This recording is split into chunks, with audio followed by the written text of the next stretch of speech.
Assalamualaikum viewers, I am Fahadrin, lecturer in chemistry at Government National College Karachi. Like, share and subscribe my channel College Chemistry with Professor Fahad।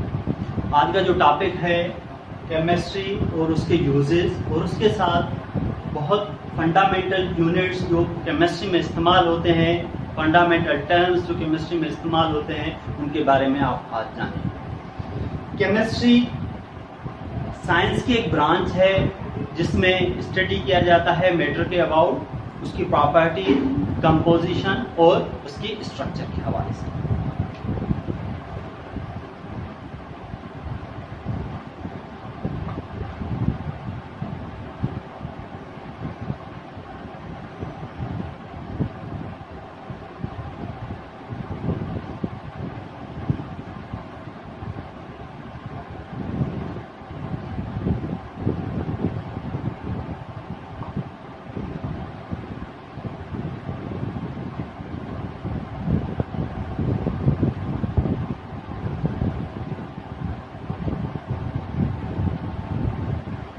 Matter is anything which occupies space and having mass is called matter। ऐसी कोई भी चीज जो जगह ले और उसका कोई मास हो, उसको हम मादा कहते हैं, मैटर कहते हैं। Suppose this marker it occupy space and having mass, क्योंकि ये एक स्पेस ऑक्यूपाई कर रहा है और उसका एक मास है, तो इसको हम मैटर कहेंगे।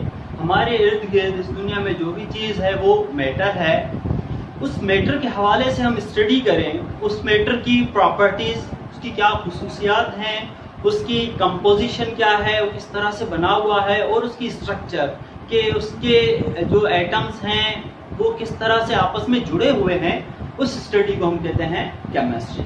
अब मैटर की जो प्रॉपर्टीज की जब हम बात करते हैं तो प्रॉपर्टीज दो किस्म की होती हैं।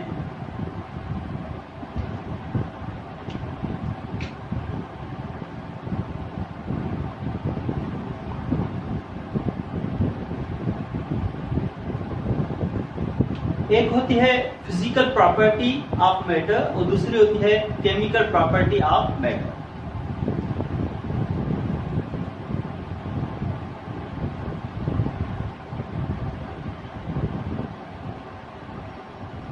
जब हम फिजिकल प्रॉपर्टीज की बात करते हैं तो फिजिकल प्रॉपर्टीज से मुराद है कि वो सब्सटेंस किस स्टेट में है, either it is solid, liquid और गैस, या वो सब्सटेंस कितने टेम्परेचर पे सॉलिड से लिक्विड में कन्वर्ट हो रहा है, मींस मेल्ट हो रहा है। अगर कोई लिक्विड है तो वो कितने टेम्परेचर पे बॉयल हो रहा है, लिक्विड से गैस फॉर्म में जा रहा है। इसके अलावा उसकी जब हम बात करें रिफ्रैक्टिव इंडेक्स है उसकी, और बहुत सारी ऐसी जो प्रॉपर्टीज हैं वो कहलाती हैं फिजिकल प्रॉपर्टीज। जब हम बात करते हैं केमिकल प्रॉपर्टीज से, तो केमिकल प्रॉपर्टीज का मकसद यही है कि उस सब्सटेंस की रिएक्शंस, फॉर एग्जाम्पल ये मार्कर है, इसके जो रिएक्शंस होंगे एसिड के साथ, बेस के साथ, वाटर के साथ, एयर के साथ, जो भी जो रिएक्शन पॉसिबल होंगे वो डिफरेंट कंडीशंस पे हम उसको स्टडी करेंगे, तो वो कहलाएंगे उसके केमिकल प्रॉपर्टीज। तो फिजिकल प्रॉपर्टीज में हम लिखेंगे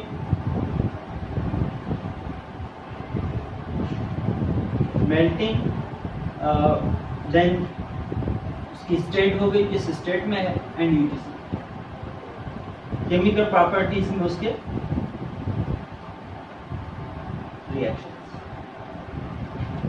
अब उसके बाद हम जब बात करते हैं कंपोजिशन के वो किस तरह से कंपोज किया गया है, किस तरह से बना हुआ है, उसके अंदर किस तरह के एटम्स हैं, उसके हवाले से जब हम स्टडी करें तो वो कहलाती है उस मैटर की कंपोजिशन।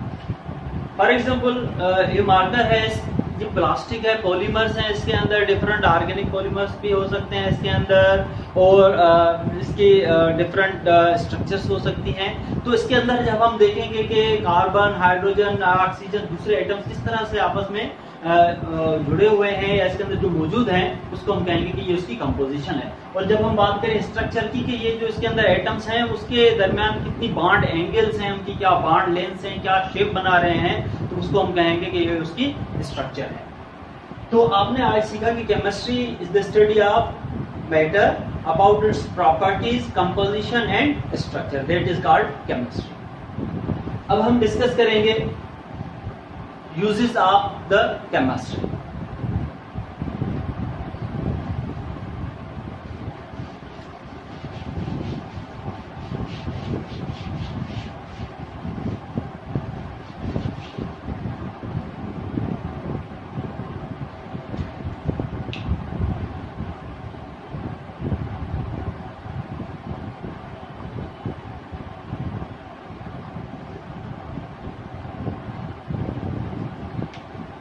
जो भी इस दुनिया में चीज मौजूद है वो सब मैटर है, उसके हवाले से जो भी हम स्टडी करेंगे उसकी प्रॉपर्टीज, कंपोजिशन और स्ट्रक्चर, तो उसको हम कहेंगे कि ये केमिस्ट्री है।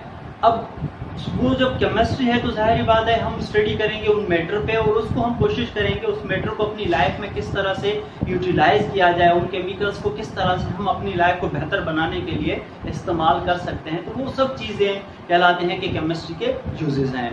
बहुत सारे यूजेस हैं केमिस्ट्री के, जिसमें से कुछ यूजेस जो है मैं आप यहाँ पे डिस्कस कर रहा हूँ। जो भी इंडस्ट्रीज हैं वो सब केमिकल्स हैं उसके अंदर और केमिकल से वाबस्ता है, वो सब की सब इंडस्ट्रीज जो हैं वो केमिस्ट्री के एप्लीकेशंस में आते हैं।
ये कुछ यूजेस जो है एप्लीकेशन है केमिस्ट्री के मैंने यहाँ पे लिखे हैं। इसमें पहले मैंने लिखा है मेडिसिन। जो भी फार्मास्यूटिकल इंडस्ट्रीज हैं, मुख्तलिफ किस्म की जो है मेडिसिन बनाई जा रही हैं, पेन किलर्स हैं और दूसरी वैक्सीन बनाई जा रही हैं, वो सब की सब केमिकल्स हैं। उन केमिकल्स को हम अपनी डेली लाइफ को बेहतर बनाने के लिए काम में लाते हैं और वो सब जो है केमिस्ट्री की बहुत बड़ी एप्लीकेशन में शामिल है।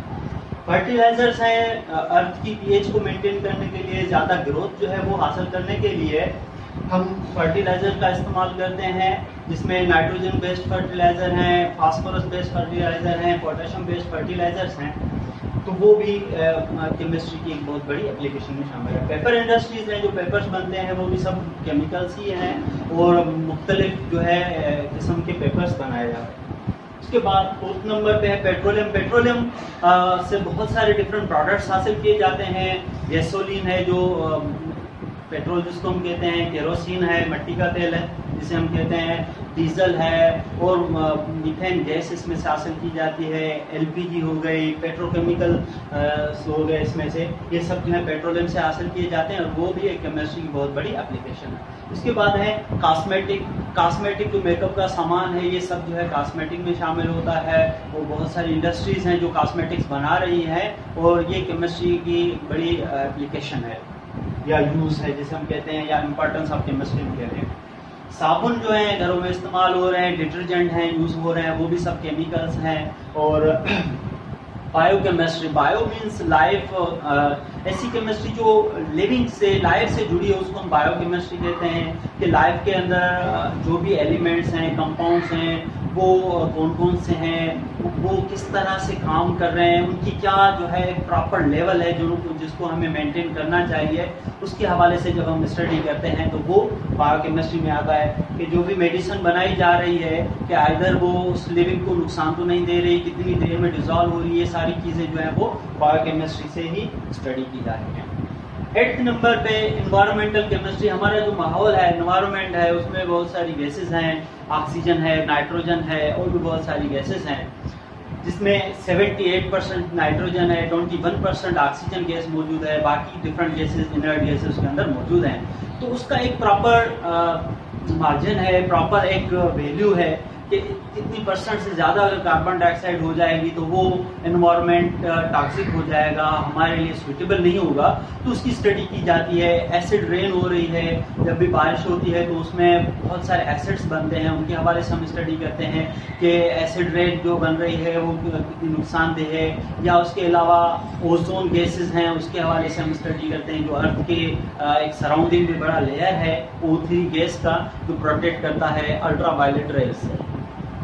उसके बाद न्यूक्लियर केमिस्ट्री है। न्यूक्लियर केमिस्ट्री में जो भी न्यूक्लियर बॉम्ब है, एटॉमिक बॉम्ब है, हाइड्रोजन बॉम्ब है, वो इसमें बनाए जाते हैं। इसके अलावा न्यूक्लियर केमिस्ट्री को इस्तेमाल में लाया जाता है कि इस न्यूक्लियर केमिस्ट्री की मदद से जो एनर्जी यूटिलाइज की जाती है वो इलेक्ट्रिसिटी के फॉर्म में यूटिलाइज की जाती है। पाकिस्तान में भी एक न्यूक्लियर पावर प्लांट है जिसमें से कुछ फीसद इलेक्ट्रिसिटी वहाँ से जनरेट की जा सकती है। इसके अलावा इंसान की जो पूरी बॉडी है वो भी केमिस्ट्री है। हमारी स्किन है, हमारे नाखून हैं जो प्रोटीन के बने हुए हैं, पूरा का पूरा। इवन दो जो हम कपड़े पहन रहे हैं, शूज़ हैं, प्लास्टिक है, दीवारों पे जो कलर है, ये सब चीज़ें केमिकल्स हैं, केमिस्ट्री से वाबस्ता हैं। इवन दो हवा जो है उसको हम देख नहीं पा रहे मगर फिर भी वो मैटर है और वो भी केमिस्ट्री का हिस्सा है।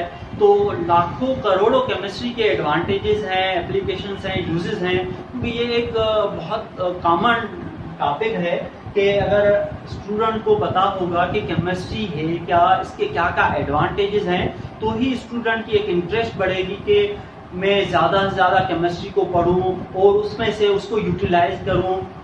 हमारे इन्वायरमेंट में जो भी केमिकल्स हैं उसको कैसे हैंडल करना है, कैसे यूज़ करना है, तो इन सारी चीज़ों के बारे में पढ़ के स्टूडेंट को मज़ा भी आता है और बहुत कुछ सीखते भी हैं।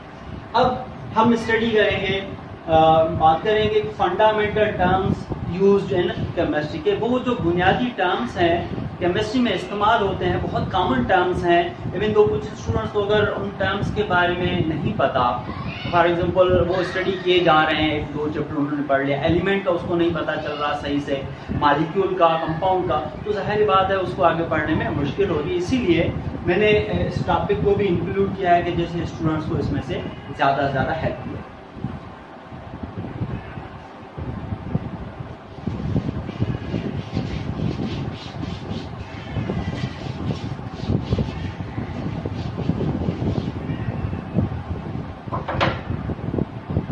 फंडामेंटल टर्म में से पहले हम बात करते हैं कि एटम।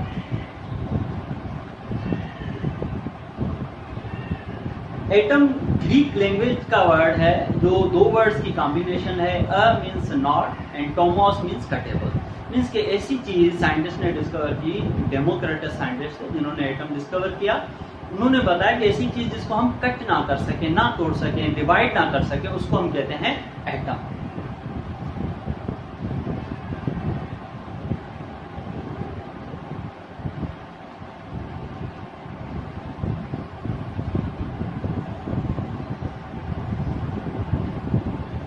Not cuttable. इसकी डेफिनेशन जो है हम इस तरह से बताते हैं, the smallest particle of matter. जो भी मैटर है उसका जो सादा से सादा जुज है, हिस्सा है, पार्टिकल है, उसको हम कहते हैं एटम। और एटम्स कंबाइन होकर जो है डिफरेंट किस्म के मैटर बनाते हैं।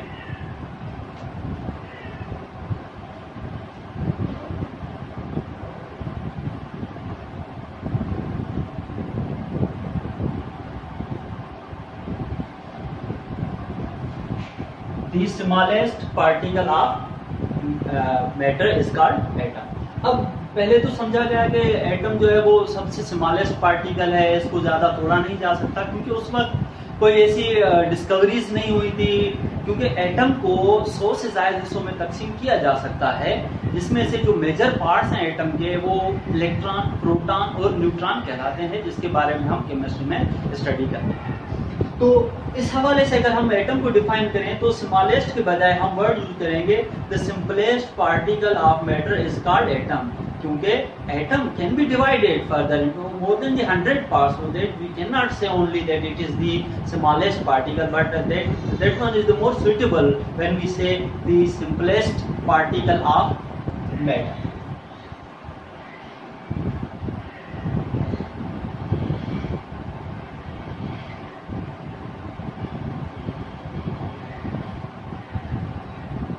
मैटर के और भी सारे पार्ट्स हैं, न्यूट्रिनो, पॉजिट्रिनो, मीज़ॉन्स, हाइफॉन्स, मगर जो मेजर हैं जो उसमें electron,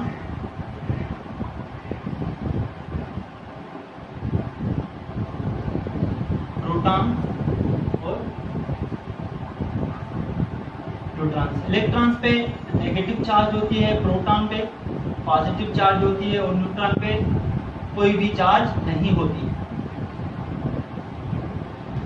electron negatively charge particles होते हैं, प्रोटॉन पॉजिटिवली चार्ज पार्टिकल्स और न्यूट्रॉन न्यूट्रल होते हैं, उसमें कोई भी चार्ज नहीं होता। तो ये थोड़ा डिस्कशन था एटम के हवाले से। अब हम आगे बढ़ते हैं, दूसरा टर्म सिलेक्ट करते हैं।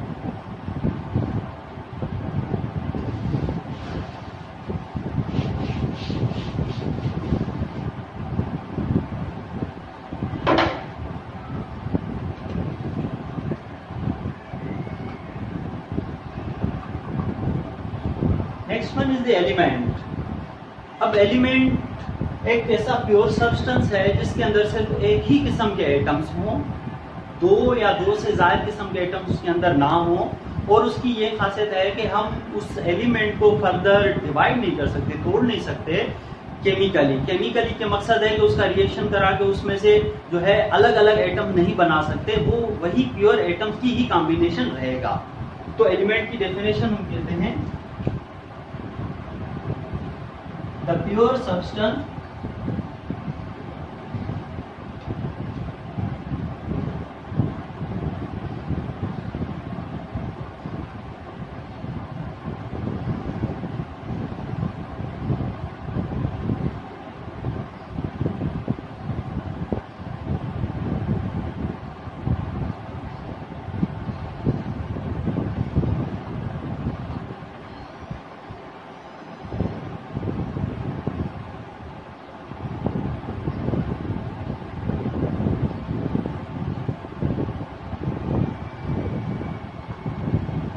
pure substance which have only one type of atoms which cannot be further simplified chemically।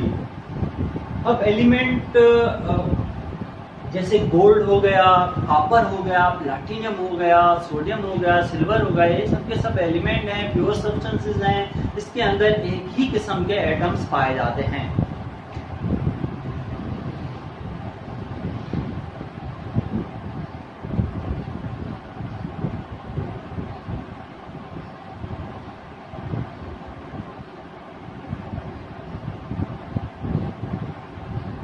Gold जो है, गोल्ड की सिंबल है AU, सिल्वर AG सिंबल है इसकी, मरकरी की HG सिंबल है, सोडियम की Na सिंबल है। अब जबकि ये इनके नाम और सिंबल से रिजेंबल नहीं करते हैं, एक्चुअली ये लैटिन लैंग्वेज से वर्ड्स जो है लिए गए हैं, उनका ही एक शॉर्ट फॉर्म लिया गया है।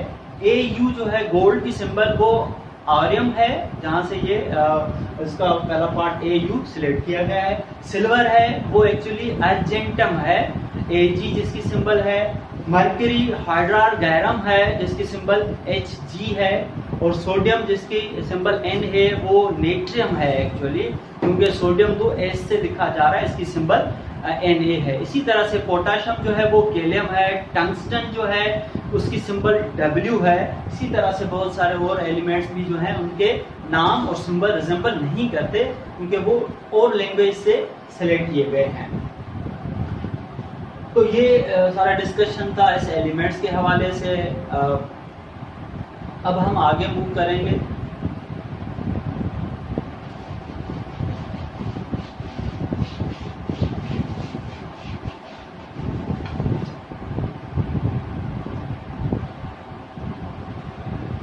Next one is the molecule. Molecule is the combination of two or more than two atoms and which can occur independently in environment, that is called the molecule।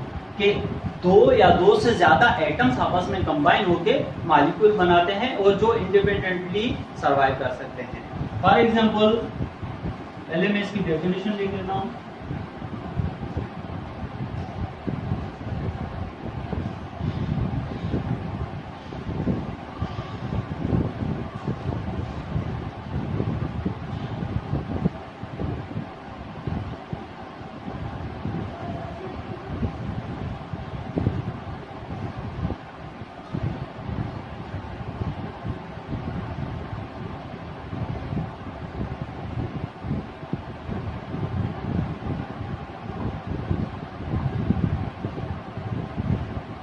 जैसे कि हाइड्रोजन गैस है H2, hydrogen gas के molecule कहलाएंगे। O2 oxygen gas के molecule, N2 nitrogen gas के molecule.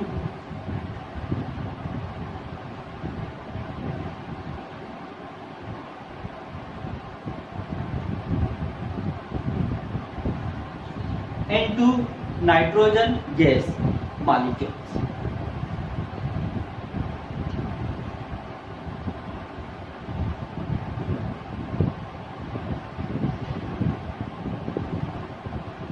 H2 H hydrogen element का symbol है, hydrogen gas molecules.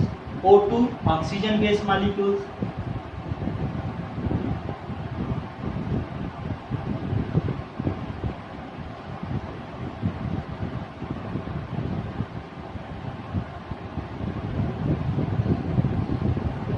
O3 ozone gas है, ओजोन गैस का फॉर्मूला है, ये भी मालिक्यूल है, हम इसे कहेंगे ozone molecules. CO2 carbon dioxide, carbon dioxide molecule CO2 gas. तो ये कुछ एग्जांपल्स थे मालिक्यूल्स के। मालिक्यूल जो है दो या दो से ज्यादा एटम्स की कॉम्बिनेशन है, मगर पीरियोडिक टेबल में 8A ग्रुप जो है नोबेल गैसेस, उनके मालिक्यूल्स जो होते हैं वो सिर्फ एक ही एटम पे मुश्तमिल होते हैं। दो या दो से ज्यादा एटम्स कंबाइन होकर मालिक्यूल नहीं बनाते, मोनो एटॉमिक मालिक्यूल्स होते हैं। जैसे हीलियम गैस है He, आर्गन है, और नियान है गैस Ne गैस है। तो ये सारे इनके मालिक्यूल्स होते हैं एक ही एटम्स के होते हैं, एटम्स उसमें कंबाइन नहीं होते।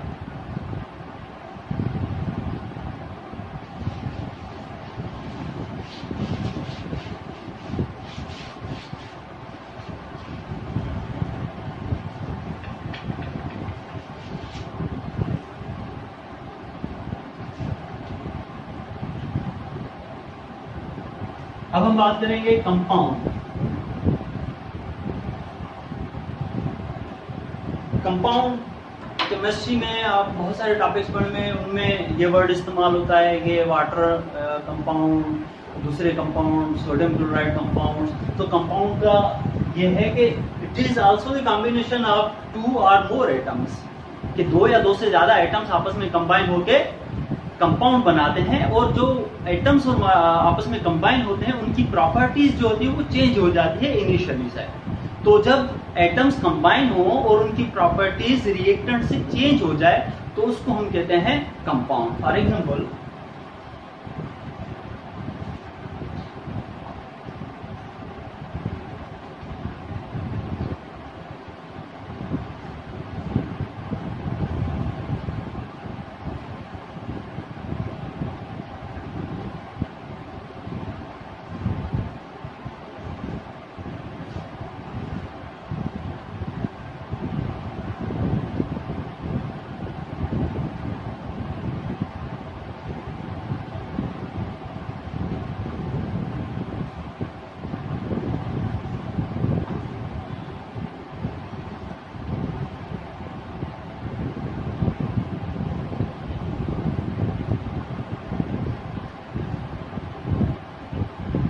combination of 2 or more atoms and their properties change from reactant are called compounds.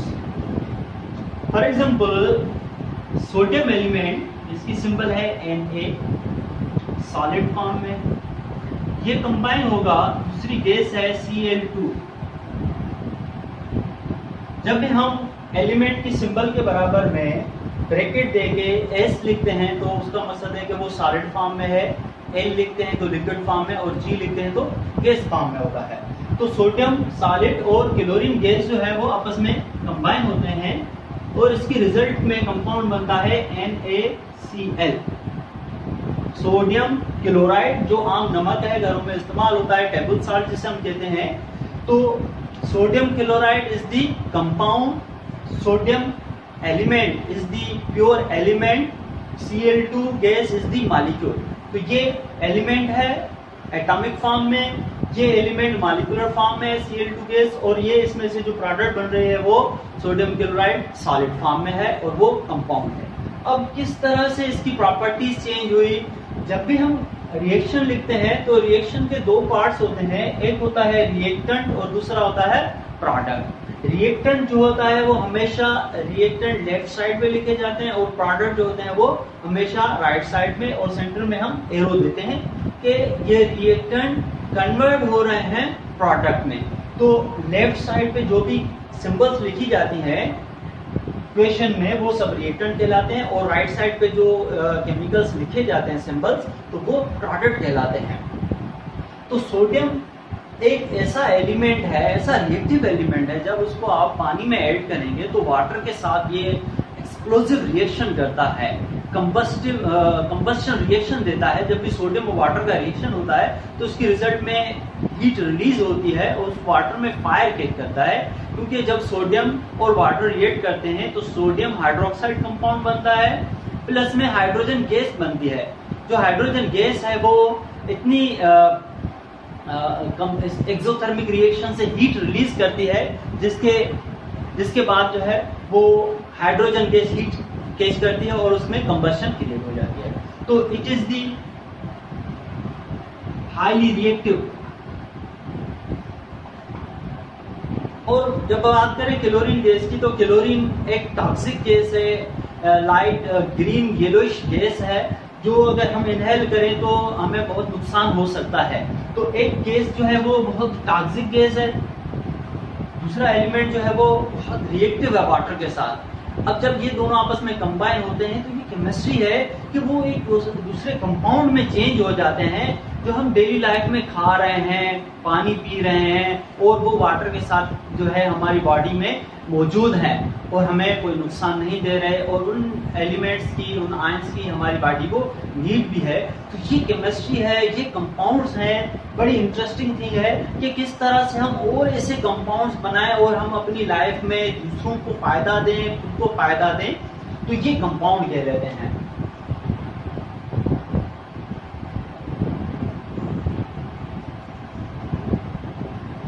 जो टेबल साल्ट है, उसके बाद हम आगे बढ़ेंगे।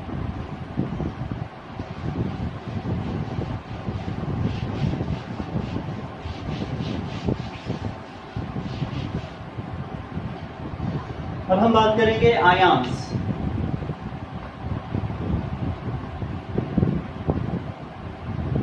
जब भी कोई एटम या group of atoms electron loss करता है, दे देता है, खारिज करता है, या इलेक्ट्रॉन गेन करता है, तो उसकी रिजल्ट में उसके ऊपर एक चार्ज आ जाती है जिसको हम कहते हैं ions.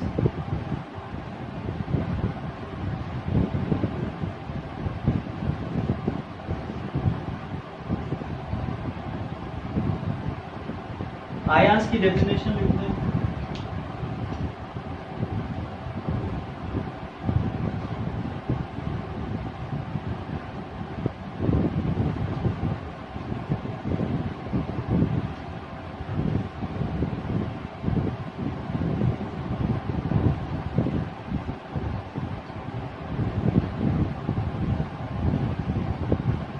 Any charge species due to gain or loss of electrons is called ion. अब आयंस दो किस्म के होते हैं, एटम के आयंस, एटॉमिक आयंस, और जो मॉलिक्यूल से आयंस बनते हैं उनको हम कहते हैं molecular ions. For example sodium element है, अगर वो एलिमेंट एक इलेक्ट्रॉन लॉस करता है,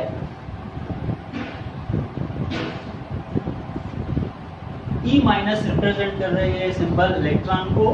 जब भी हम इलेक्ट्रॉन प्लस प्रोडक्ट साइड पे लिखें तो उसका मकसद इलेक्ट्रॉन खारिज हो रहे हैं, लॉस हो रहे हैं। और जब भी इलेक्ट्रॉन रिएक्टेंट साइड पे प्लस के सिंबल में लिखें कि प्लस 2 इलेक्ट्रॉन, प्लस 1 इलेक्ट्रॉन, तो उसका मकसद है कि इलेक्ट्रॉन रिएक्टेंट में ऐड हो रहे हैं। तो ये सोडियम एटम है, इस पे कोई भी चार्ज नहीं, जीरो है चार्ज इसके ऊपर। जब ये इलेक्ट्रॉन एक लॉस करेगा तो इलेक्ट्रॉन लॉस करने से एटम के ऊपर पॉजिटिव चार्ज आता है। जितने इलेक्ट्रॉन लॉस करेगा चार्ज भी उतना ही आएगा। इसने एक इलेक्ट्रॉन लॉस किया तो इसके ऊपर Na+1 चार्ज आ जाएगा, तो ये कहलाएगा सोडियम आयन।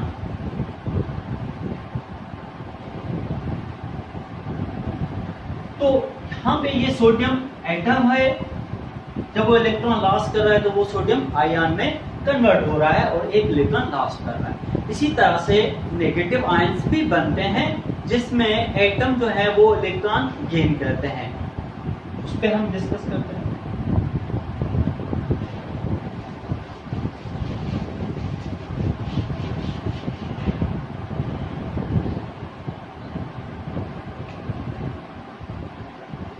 क्लोरीन एटम है, जब वो इलेक्ट्रॉन गेन करता है,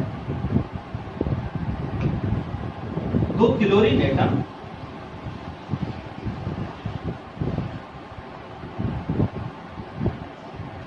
तो अब हमने रिएक्टेंट साइड पे इलेक्ट्रॉन शो किए हैं, तो इसका मकसद ये है कि ये इलेक्ट्रॉन गेन कर रहा है।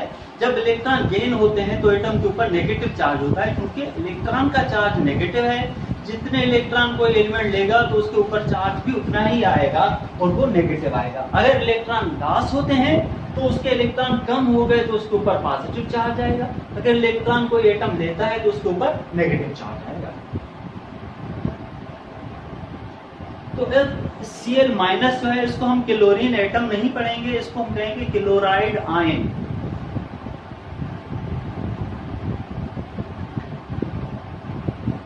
क्लोराइड आयंस बन गए, दो क्लोराइड आयंस बन गए।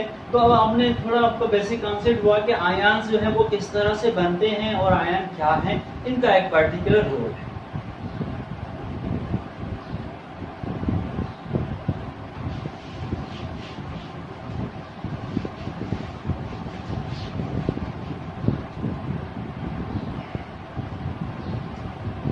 अब हम एक और इम्पॉर्टेंट टॉपिक है, इसी का ही पार्ट है कि टर्म्स। अब काफी स्टूडेंट्स को ये परेशानी होती है कि मुख्तलिफ जो एलिमेंट्स की सिंबल्स होते हैं उनमें वो फर्क नहीं पहचान पाते, जैसे H2 और 2H, 2H+, इनमें क्या फर्क होता है उसको डिस्कस करते हैं। डिफरेंस बिटवीन H2 हो गया, 2H हो गया, 2H+, H2O, 2H2O और H2CO3, CO3-2।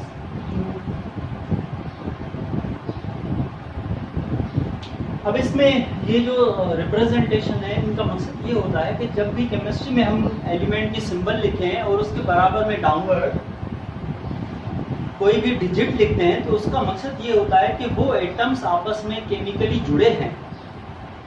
दो हाइड्रोजन एटम्स आपस में जुड़े हैं, अलग अलग नहीं हैं। तो जब एटम्स आपस में कंबाइन होते हैं तो उसके रिजल्ट में मॉलिक्यूल बनता है, तो इसको हम कहेंगे hydrogen molecule. One hydrogen molecule.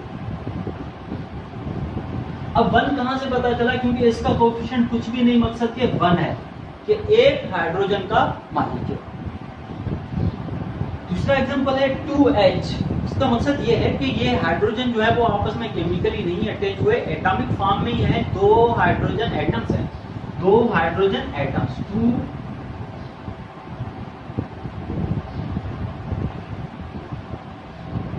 उसके बाद 2H+ जो अभी मैंने डिस्कस किया कि पॉजिटिव आयंस हैं, प्लस चार्ज आ गया, इसके ऊपर +1 है। 1 हम शो करें या नहीं करें कोई फर्क नहीं पड़ता। तो H+ का मतलब है कि दो हाइड्रोजन आयन।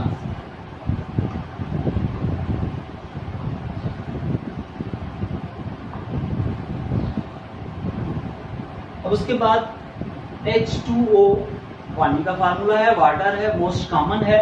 अब इसका मकसद ये है कि इसमें ये एक ही मॉलिक्यूल है, इसके आगे कुछ नहीं, मकसद ये वन है ये एक वाटर का मॉलिक्यूल है जिसमें 2 हाइड्रोजन और 1 ऑक्सीजन आपस में जुड़े हैं। इसको हम कहते हैं कि वन वाटर मॉलिक्यूल।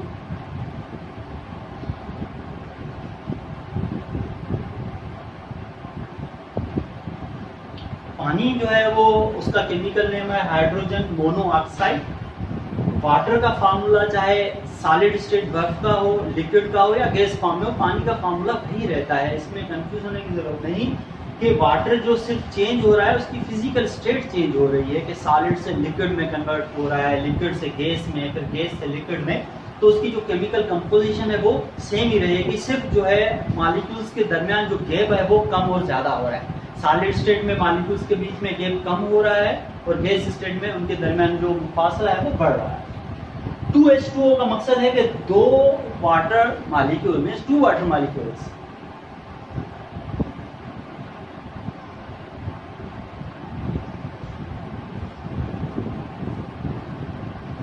अब H2CO3 इसके आगे कुछ भी नहीं। अब ये H2 स्मॉलर लिखा हुआ और CO3 ये आपस में जुड़े हैं पूरे के पूरे।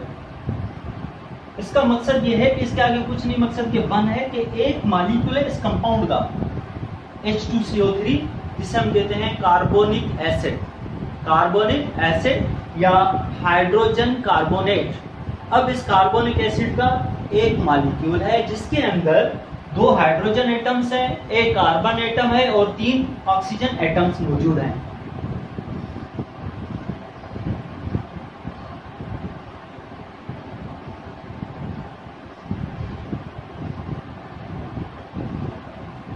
One carbonic acid molecule. अब दूसरा आ गया CO3-2, तो ये इसके ऊपर चार्ज है तो ये आयन के फॉर्म में। अब आयन ये जो 2H+ आयन है तो ये एक एटम से बना है तो इसको हम कहेंगे एटॉमिक आयन। और जब ये CO3 है वो इसी का ही पार्ट है, कार्बोनेट है, हाइड्रोजन कार्बोनेट से अगर कार्बोनेट को अलग कर लेंगे तो CO3-2 आ जाएगा, तो ये कार्बोनेट आयन बन गया और इसको हम कहेंगे मॉलिक्यूलर आयन। जो एटम से आयन बनेगा उसको एटॉमिक आयन कहेंगे, जो मॉलिक्यूल से बनेगा उसे हम मॉलिक्यूलर आयन कहेंगे। और ये नेगेटिव आयन है तो हम इसे कहेंगे, इसके आगे कुछ भी नहीं, मकसद के वन है, ये कहेंगे वन कार्बोनेट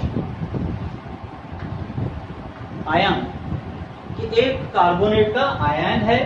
अब तो ये मुख्तलिफ रिप्रेजेंटेशंस थे जिसमें काफी स्टूडेंट्स को परेशानी होती थी कि हम किस तरह से समझें कि ये मॉलिक्यूल अलग है, साथ है, क्योंकि ये चीजें इसलिए ज्यादा इंपॉर्टेंट है। जब भी इक्वेशन बैलेंस की जाती है तो उसमें हम अगर वाटर की कोई इक्वेशन है उसको बैलेंस कर रहे हैं तो H2O अगर लिखा हुआ है तो इसके दरमियान में हम कोई और डिजिट नहीं लिख सकते इसकी तादाद बढ़ाने के लिए। अगर इसकी तादाद बढ़ानी है तो हम इसका जो कोएफिशिएंट है इसके आगे जो वैल्यू है उसको बढ़ाएंगे। 2 लिखेंगे तो 2 वाटर के मॉलिक्यूल, 3 लिखेंगे तो 3 वाटर के मॉलिक्यूल, मगर इसके दरमियान H2O2 नहीं लिखना, क्योंकि अगर H2O2 लिखेंगे तो वो वाटर नहीं रहेगा, वो कंपाउंड हो जाएगा हाइड्रोजन पर ऑक्साइड।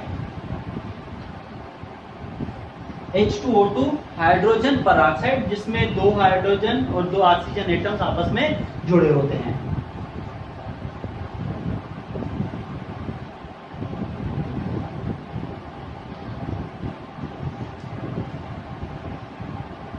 अब जो आयंस होते हैं उनमें ये कैटेगरी है कि जो पॉजिटिव आयंस होते हैं उसको हम कहते हैं cation.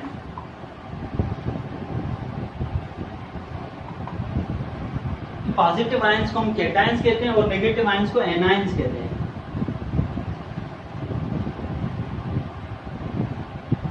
Negative ions are called anions and positive ions are called cations. तो ये थोड़ा बेसिक चीजें थी जो मैंने डिस्कस की। अब इसके बाद जो हम डिस्कस करेंगे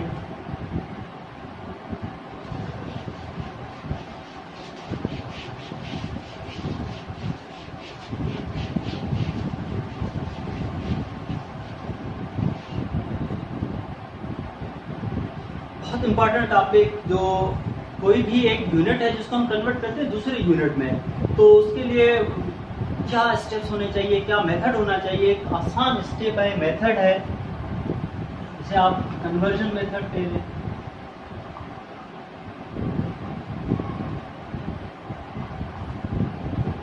अब कन्वर्जन मेथड में ये होता है कि किसी एक क्वांटिटी को दूसरी क्वांटिटी में चेंज कर रहे हैं तो उन दोनों क्वांटिटीज के अगर यूनिट्स अलग हैं तो उसको किस तरह से हम कंपेयर करें।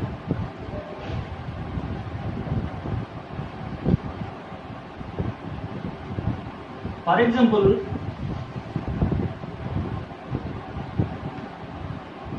वन डजन ऑफ बॉल्स, तो एक डजन के अंदर 12 बॉल्स होते हैं।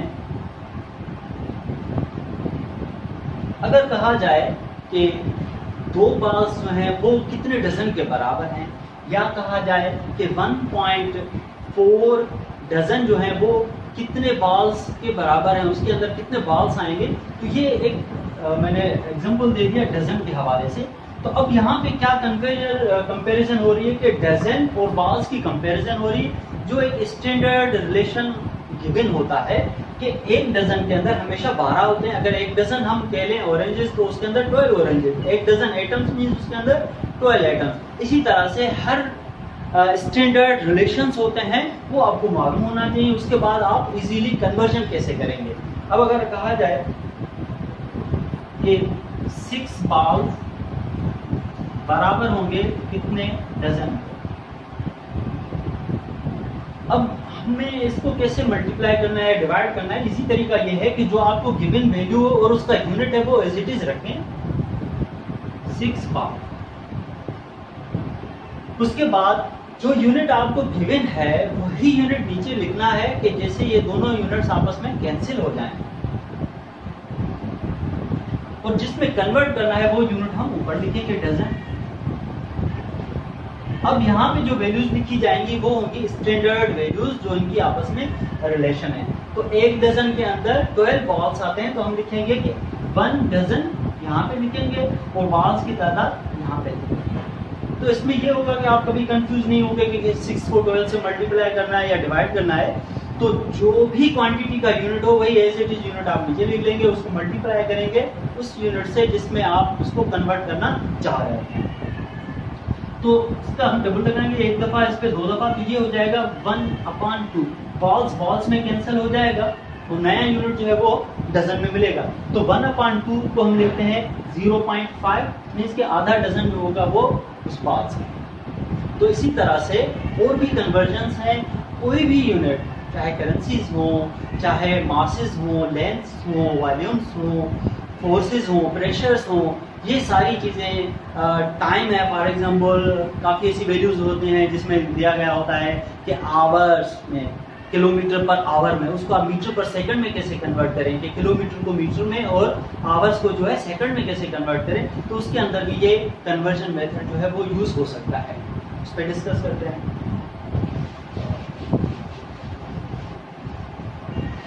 फॉर एग्जाम्पल एक और आसान एग्जाम्पल है कि ग्राम्स और किलोग्राम्स के बीच में कन्वर्जन करें तो वो किस तरह से करते हैं कि एक स्टैंडर्ड वैल्यूज है कि 1 kg, किलो मीन्स 1000, किलो की मीनिंग होती है 1000, 1 kg is equal to 1000 grams. अब ये हो गया एक स्टैंडर्ड रिलेशन। अब अगर आपसे कहा जाए कि 300 ग्राम है तो बताएं उसके अंदर कितने किलोग्राम होंगे, तो उसके लिए वही कन्वर्जन मेथड आप फॉलो करेंगे। आप पहले लिखेंगे वो वैल्यू जो आपको गिवन है 300, उसका यूनिट ग्राम जो है वही लिखेंगे। उसके बाद ग्राम जो गिवन है वही ग्राम आप नीचे लिखेंगे, जैसे ये यूनिट्स आपस में कैंसिल। अब आपने जिसमें इसको कन्वर्ट करना है, किलोग्राम है, मिलीग्राम है, माइक्रोग्राम है, जो भी होगा वो आप ऊपर लिख लेंगे किलोग्राम।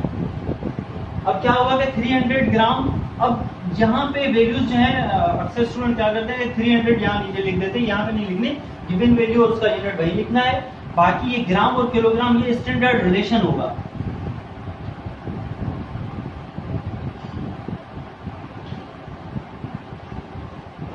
अगर किसी स्टूडेंट को ये पता है कि आधे किलोग्राम में 500 ग्राम होते हैं, वो वैल्यू लिखेंगे तो भी उससे सारी चीज जो है वो मेंशन हो जाएगी। अब हम लिखेंगे 1000 ग्राम और ऊपर लिखेंगे 1 kg। 2 जीरो इसकी 2 जीरो से कैंसिल करेंगे, 3/10 करेंगे तो ये हो जाएगा 0.3 kg।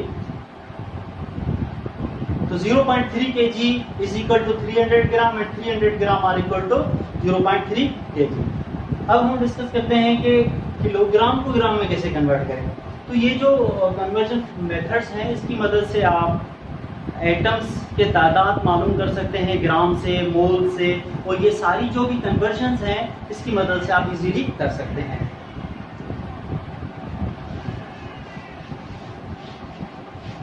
तो अब दूसरा होगा कि किलोग्राम को कन्वर्ट करें। फॉर एग्जाम्पल कहा जाए कि 0.2 kg है, तो बताएं उसके अंदर कितने ग्राम्स होंगे। तो हम लिखेंगे, गिवन वैल्यू लिखेंगे 0.2 kg। अब यहाँ पे नीचे ग्राम नहीं लिखना, क्योंकि गिवन वैल्यू का यूनिट kg में है, तो हम यहाँ पे kg लिखेंगे और ऊपर लिखेंगे ग्राम। ये स्टैंडर्ड रिलेशन जो है वो वैल्यूज पुट कर लेंगे कि 1 kg यहाँ पे लिखना है और 1000 ग्राम जो है वो ऊपर लिखेंगे। इसकी मदद से आप क्या करेंगे कि 0.2 को मल्टीप्लाई करेंगे 1000 से, तो ये हो जाएगा 200।